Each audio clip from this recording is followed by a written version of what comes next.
Jamaah sekeyakinan seakidah yang kami muliakan, marilah kita memuja dan memuji Allah yang masih memberikan kita kekuatan untuk senantiasa mendirikan ibadah yang paling utama dalam kehidupan.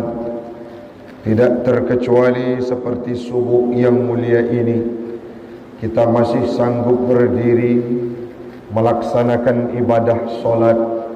Semoga Allah akan memberikan kita peluang untuk mati kita sedang sujud menghadapnya dalam kalimat solat yang kita lantunkan. Salawat dan salam kepada al dan sahabat beliau sekalian, kepada Nabi Muhammad, sahabat al dan keluarganya Nabi yang telah memberikan dedikasi dan kontribusi terbaik. Yang kami hormati Imam Syekh Masjid Syuhada Kampung Jawa, BKM, jamaah sidang solat subuh sekeyakinan seakidah yang kami muliakan. Pada pertemuan yang mulia ini, kita akan membahas menyangkut dengan keberadaan solat dalam kehidupan umat Islam, termasuk kita yang berada di masjid yang mulia ini. Hamba Allah, ibu bapak yang kami muliakan, dalam nuansa bulan Rajab terdapat sebuah momentum, yaitu adanya peristiwa Isra Mi'raj 14 abad yang silam. Nabi Muhammad pernah diberangkatkan oleh Allah Ta'ala dari Makkah, dari menuju ke Masjidil Aqsa di Palestina. Yang selanjutnya Allah berangkatkan beliau untuk berjumpa dengannya, berada menuju ke Sidratul Muntaha. Yang selanjutnya beliau menerima ibadah solat, bermuwajahah, bertemu dan berjumpa langsung dengan Allah Subhanahu wa Ta'ala. Tidak ada wasilah, tidak ada perantara. Bahkan malaikat Jibril yang menemani perjalanan Nabi Muhammad, beliau singgah di belakang, tidak bisa meneruskan perjalanan. Namun Nabi Muhammad diizinkan oleh Allah untuk berjumpa dengannya guna menerima ibadah solat. Sangat banyak cerita yang akan kita uraikan, sangat banyak ilmu yang bisa kita dapatkan dari perjalanan Isra dan Mi'raj. Namun itu tidak akan kita cerita pada subuh yang berbahagia ini, melainkan ada beberapa hal yang menjadi pelajaran penting, terutama bagi saya pribadi dan umumnya kepada jamaah sekalian. Di antaranya adalah ibadah solat merupakan ibadah yang pertama dihisab oleh Allah. Ibadah solat merupakan ibadah yang diperintah tidak ada perantara, bukan melalui wahyu yang diberikan oleh Allah Ta'ala, yang disampaikan oleh malaikat Jibril kepada Nabi. Sedangkan ibadah-ibadah yang lain diperintahkan oleh Allah Ta'ala melalui firman-Nya yang disampaikan kepada Jibril dan kemudian disampaikan kepada Nabi Muhammad. Ibadah puasa demikian, ibadah zakat demikian, ibadah haji melalui firman. Sedangkan ibadah salat Allah perintahkan bukan melalui perantara malaikat Jibril, melainkan Allah berjumpa langsung dengan yang mulia baginda Rasul Nabi Muhammad sallallahu alaihi wasallam. Dari sini kita bisa mengambil kesimpulan, Bapak Ibu sekalian, bahwa ibadah solat ini adalah ibadah yang memiliki kewajiban sangat tinggi, urutannya juga sangat prioritas. Meninggalkannya saja akan diberikan hukuman tidak ada dua dalam kehidupan ini, hamba Allah. Coba kita analisa dan kita kaji. Ibadah sembahyang merupakan ibadah yang pertama dihisab apabila kita meninggalkannya dalam kondisi sengaja, amidan wa aliman tahrimuhu, kita tahu bahwa meninggalkan solat itu hukumnya haram. Apa konsekuensi dalam Islam? Dia menempati urutan kedua, dosa besar. Dosa paling raya dalam kehidupan umat Islamnya orang Syiah yang pubut maksiat. Maksiat yang paling raya dalam kehidupan manusia, yang pertama adalah menduakan Tuhan. Syirik, mempersekutukan Tuhan, menyembah Tuhan yang lain selain Allah, zat wajibil wujud. Itulah dosa yang paling besar. Berikutnya Ustaz, olehnya tengku adalah orang-orang yang meninggalkan solat. Kubah sembahyangnya merupakan maksiat yang paling raya. Meninggalkan solat ini merupakan kabair, dosa yang paling besar. Tidak ada lain setelah murtad. Itulah meninggalkan solat dalam kehidupan kita.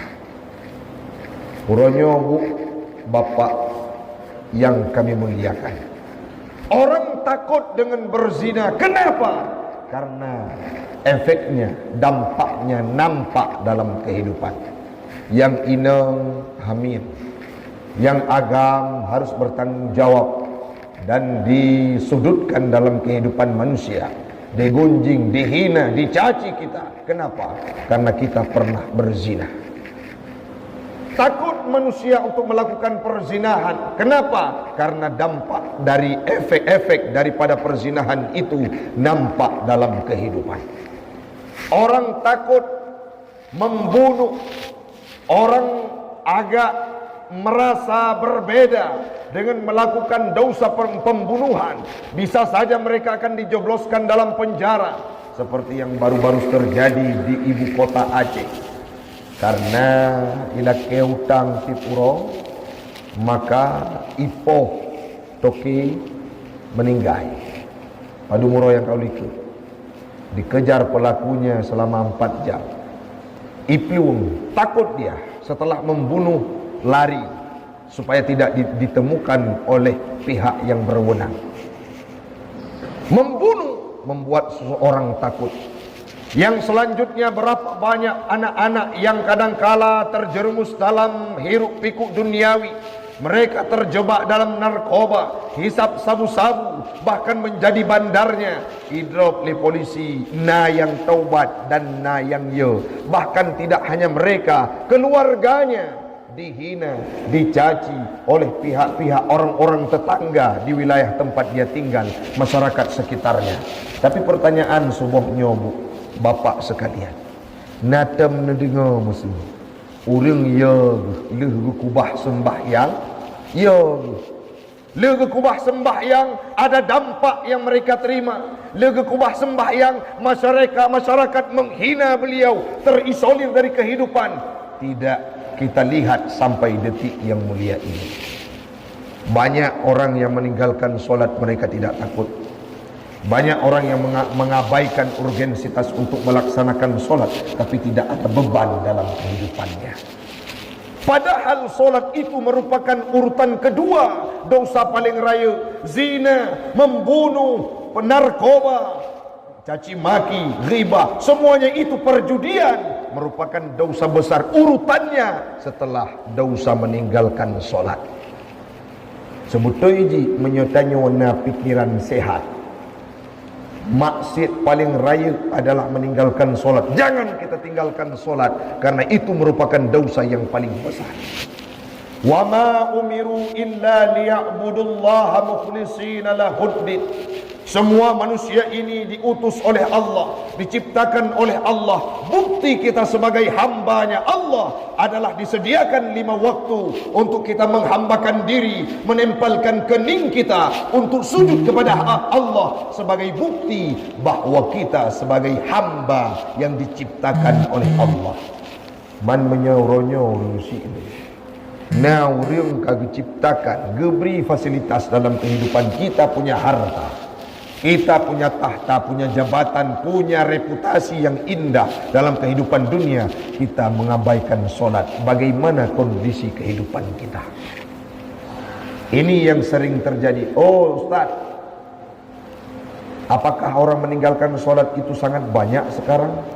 Rata-rata Bu, mulai dari remaja, pemuda, orang yang sudah tua, bahkan yang umurnya hampir dekat dengan kuburan, mereka juga yang merupakan orang-orang yang mengabaikan solat. Subuh ini kita bahagia, ini merupakan jamaah yang biasa setiap subuh yang hadir ke Masjid Syuhada.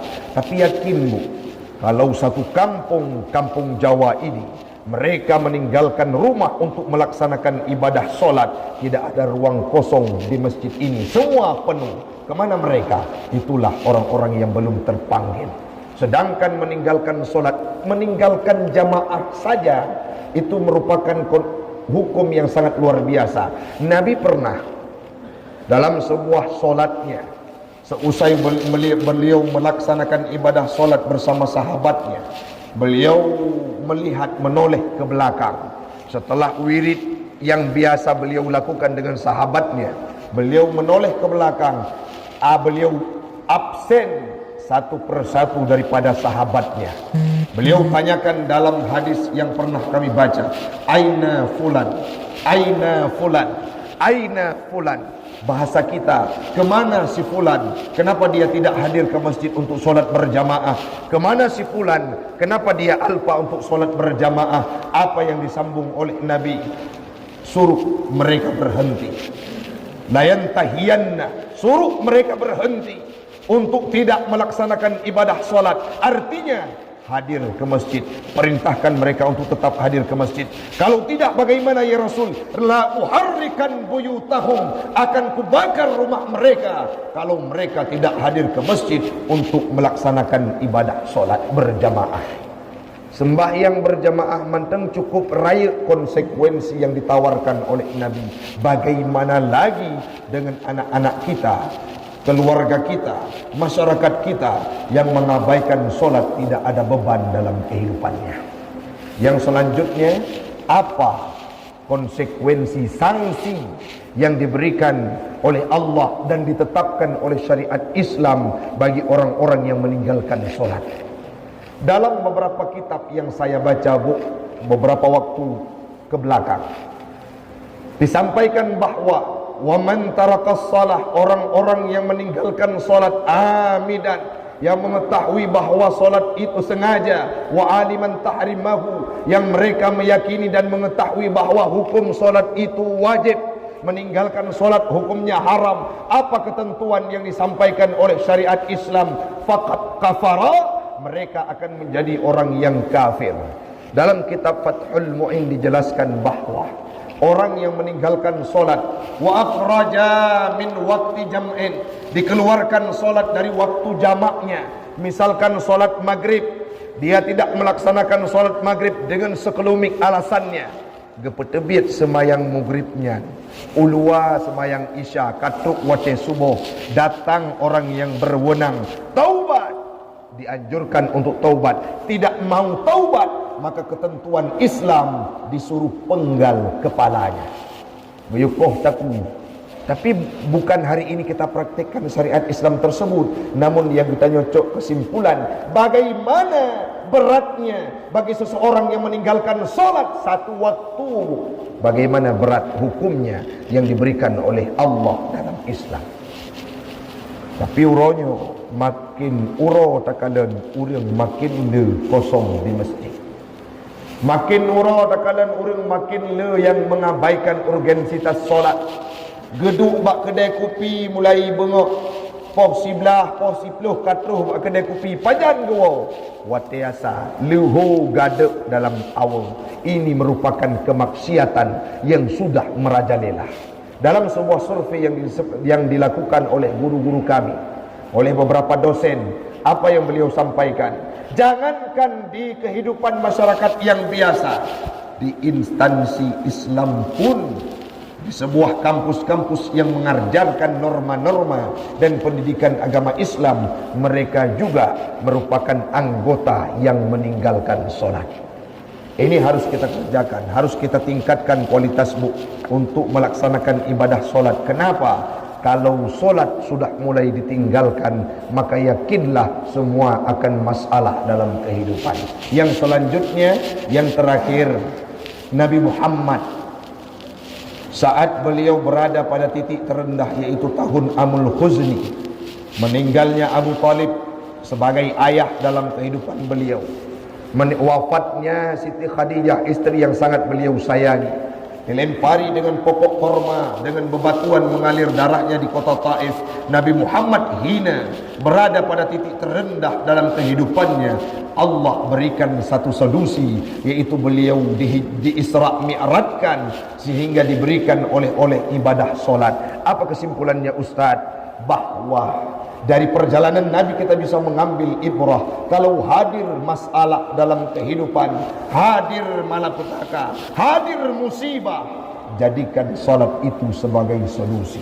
Dalam kitab tafsir Ibnu Katsir dijelaskan bahwa wa akbarul auni, yang paling besar yang mampu membantu manusia, as-salah, itulah ibadah salat. Contohnya seperti Nabi dalam sebuah hadis beliau pernah menyampaikan, idza azabahu, apabila Nabi Muhammad itu ditimpakan dengan sebuah musibah, dengan sebuah bencana, dengan sesuatu peristiwa, beliau fasalla, Nabi Muhammad melaksanakan ibadah solat. Legatanya juga demikian orang musyiklun. Apabila hadir masalah, jadikan solat sebagai solusi. Apabila hadir musibah, hadir malapetaka, jadikan sujud kita sebagai solusi. Menyawate tasujud, solusinya hanali merumpok. Wate makin tasembah yang artinya makin hanapa. Itu perlu dipertanyakan bagaimana kondisi solat yang kita kerjakan. Solat itu mestinya semakin kita solat, semakin kita ruku, semakin kita sujud, maka pastilah semakin bahagia, semakin tenang, semakin baik, semakin menjadi pribadi yang lebih baik di dalam kehidupan. Itulah yang diberikan oleh solat terhadap manusia. Bagaimana konsepnya? Inna salata tanha anil fahsya'i wal munkar. Maka mari hamba Allah orang syi'lun, melalui momentum bulan Isra Mi'raj ini, dalam bulan Rajab ini yang hanya tersisa beberapa waktu, beberapa pekan lagi, kita tingkatkan kualitas ibadah kita, terutama ibadah solat yang kadangkala pernah kita tinggalkan. Kita ganti semuanya sehingga kita termasuk dalam kategori orang yang muqimis salah, yang mendirikan solat, duduk, terbangun, diam, berdiri, sepenuhnya hati kita mengingat Allah Subhanahu wa ta'ala. Semoga solat ini akan menjadi sebuah ibadah yang mengantarkan solusi, menghilangkan masalah, bukan malah menghadirkan malapetaka dalam kehidupan kita hamba Allah. Ajarkan kepada anak kita, bawa mereka ke masjid, dan beritahukan kepada tetangga, saudara dan keluarga kita bahwa solat itu merupakan ibadah yang agama paling prioritas. Kalau kita meninggalkannya, dosanya tidak ada dua, paling tinggi urutan kedua setelah syirik menduakan Tuhan. Mudah-mudahan bermanfaat bagi pribadi saya dan umumnya kepada jamaah sekalian. Waktulah yang membatasi kita. Insya Allah di lain kesempatan kita akan berjumpa kembali. Hadanallah wa iyyakum ajma'in. Assalamualaikum warahmatullahi wabarakatuh.